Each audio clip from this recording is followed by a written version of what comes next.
بسم اللہ الرحمن الرحیم سورۃ العادیات۔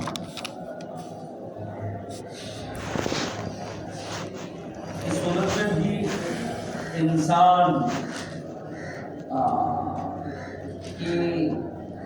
انسان کی ایک بری عادت کا تذکرہ ہے، اور وہ عادت انسان کی ناشکری کی ہے، ناشکرہ ہے، اور انسان کو محمیز کیا گیا ہے کہ انسان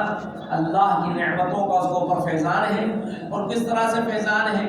لیکن پھر بھی وہ مال کے محبت میں اللہ کی نعمتوں کی ناقدری کرتا ہے۔ حل من مزید، حل من مزید، جتنا مل جائے اور بھی ملے۔ حضرت نے ارشاد فرمایا کہ اگر اس انسان کو سونے کے ایک کان بھی دے دیں تو یوں کہے گا کہ ایک اور کان ہو جائے۔ لو کان لابن آدم وادی من ذهب احب ان يكون له وادیا، اس کی حرص اور ہمیشہ ناشکری کہ اللہ تو یہ نہیں ہوتا، وہ نہیں، تاکہ ناشکری نہیں ہونا ہے۔ اور پھر یہاں ظاہر ہے کہ سب سے پہلے قرآن کا خطاب عربوں سے تھا، ان کو سامنے جو چیزیں تھیں ان کو سامنے رکھ کر کہا دیکھو ایک گھوڑے کو ہی دیکھو، ایک گھوڑا اپنے مالک کا کتنا وفادار ہوتا ہے، وہ اس کی ناشکری نہیں کرتا، اپنے مالک کی بڑی وفاداری کرتا ہے، اور اپنے مالک کی وفاداری میں وہ اپنی جان کو موت کے حوالے کر دیتا ہے، لیکن اپنے مالک کی وفاداری سے انکار نہیں کرتا۔ لیکن یہ انسان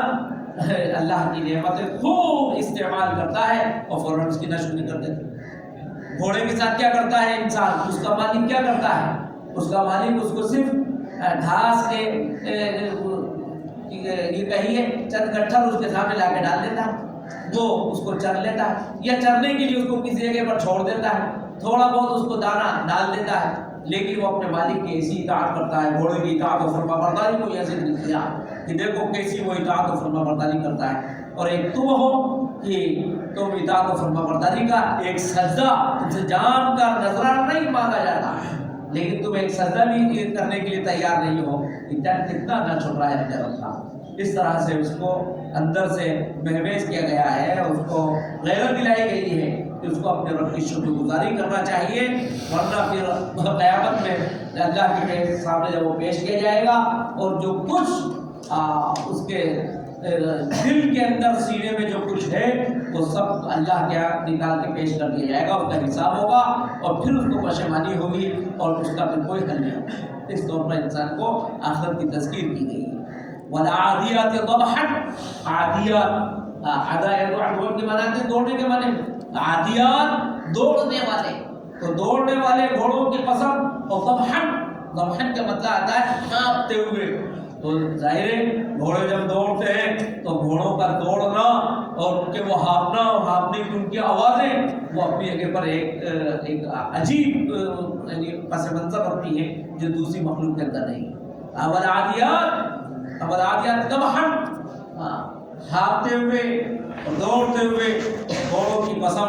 یا دوڑتے ہوئے ہانپنے والے گھوڑوں کی قسم۔ فالموریات قدحا، فالموریات اور چنگاری نکالنے والے، قدح کے معنی رگڑنا، اور رگڑ سے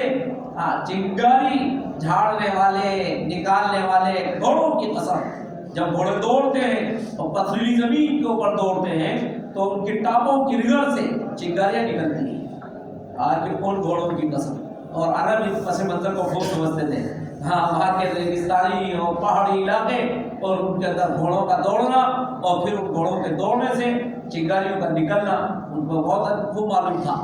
کہا والعادیات ضبحا فالموریات قدحا، پھر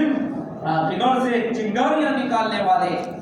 گھوڑوں کی قسم، فالمغیرات، اور ان گھوڑوں کی قسم جو آغاز یغیر کے معنی حملہ کرنا، جو حملہ کرتے ہیں صبح کے وقت میں، فالمغیرات صبحا، اور صبح کے وقت میں حملہ آور، یہ حملہ کرنے والے گھوڑوں کی قسم۔ فأثرن به نقعا، پھر وہ اثارا اسی کے معنی ابھارنا، جو صبح کے وقت میں نقعا غبار کو ابھار دیتے ہیں، اڑاتے ہیں، اثارا نے اڑانا، تو وہ صبح کے وقت میں نقع کہتے ہیں غبار کو اڑاتے ہیں۔ یعنی اتنی تیزی کے ساتھ حملہ آور ہوتے ہیں، اور صبح کے وقت میں، اور صبح کے وقت میں تو رات کی شبنم گرتی ہے، مٹی ویسے ہی جم جاتی ہے، لیکن ان کی تیز رفتار سے ایسا وہ گرد و غبار سے اڑ جاتی ہے فضا، تو اس کو ذکر کیا وَأَثَرَّ بِهِ نَقْعًا فَوَسَطْنَ بِهِ جَمْعًا، وسطنا اور پھر اس کے بعد وسطا درمیان میں ہو جانا، اور وہ جمع کہتے ہیں لشکر کو، اور پھر اس وقت میں لشکر کے درمیان میں گھس جاتے ہیں۔ اب گھوڑے کی کتنی بڑی قربانی ہے، کس طرح سے جان اپنے مالک کے اشارے کے اوپر وہ تیز رفتاری سے ہانپتا ہوا دوڑ رہا ہے، پتھریلی زمین کے اوپر چل رہا ہے، اس کی ٹانگوں سے چنگاریاں نکل رہی ہیں، صبح کے وقت میں وہ حملہ آور ہو رہا ہے، اور وہ گرد جو بیٹھ جمی ہوئی تھی وہ اڑ رہی ہے، اور لشکر کے درمیان میں وہ اپنے مالک کو لے کر گھستا چلا جا رہا ہے۔ یہ تو ایک گھوڑے کی بات ہے، اس گھوڑے کی قسم یعنی اس کی شہادت پیش کی، وفاداری کی، وَقَالَ إِنَّ الْإِنسَانَ لِرَبِّهِ لَكَنُودٌ، کنود کے معنی ناشکرا، فعول کے وزن پر انتہائی ناشکرا، اور بے شک انسان اپنے رب کا انتہائی ناشکرا، گھوڑا کتنا وفادار اور انسان کتنا ناشکرا۔ وَإِنَّهُ عَلَى ذَلِكَ لَشَهِيدٌ، اور ایسا نہیں ہے کہ یہ ناشکری غفلت میں ہو رہی ہو، وَإِنَّهُ لَشَهِيدٌ عَلَى ذَلِكَ، اور وہ اس سے واقف بھی ہے، یعنی اللہ کی نعمتوں سے نہ واقف ہے صاحب اس لیے ناشکری کر رہا ہے، نہیں، سب واقف ہے، اس کے بعد بھی، اور اس کو میں یہ حرکت کر رہا ہوں اس کے بعد بھی کرتا ہے، میں نماز چھوڑ رہا ہوں پھر بھی چھوڑتا ہے، وہ واقف بھی ہے، یہ غلط کر رہا ہوں پھر بھی کرتا ہے۔ وَإِنَّهُ عَلَى ذَلِكَ لَشَهِيدٌ، اور وہ اس کے اوپر مطلع ہے، واقف ہے۔ وَإِنَّهُ لِحُبِّ الْخَيْرِ لَشَدِيدٌ، خیر کے معنی مال کے لیا، وَإِنَّهُ لَشَدِيدٌ، اور وہ بڑا پختہ ہے، اس میں مال کی محبت میں، بس مال کی اور مادیت کی محبت میں پختہ ہے، اسی محبت کی وجہ سے وہ اللہ کی ناشکری کرتا ہے۔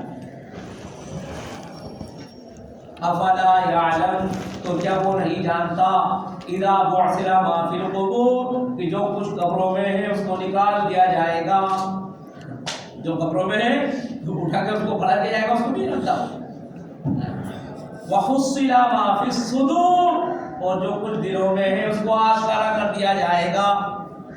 حصل یعنی اس کو نکال کے آشکارا کرنا، نمایاں کرنا۔ ان ربهم بهم يومئذ لخبیر، اور بے شک ان کا رب ان سے اس دن خوب واقف، جب آپ ان ربهم بهم، ان کا رب ان سے اس دن خوب واقف ہے۔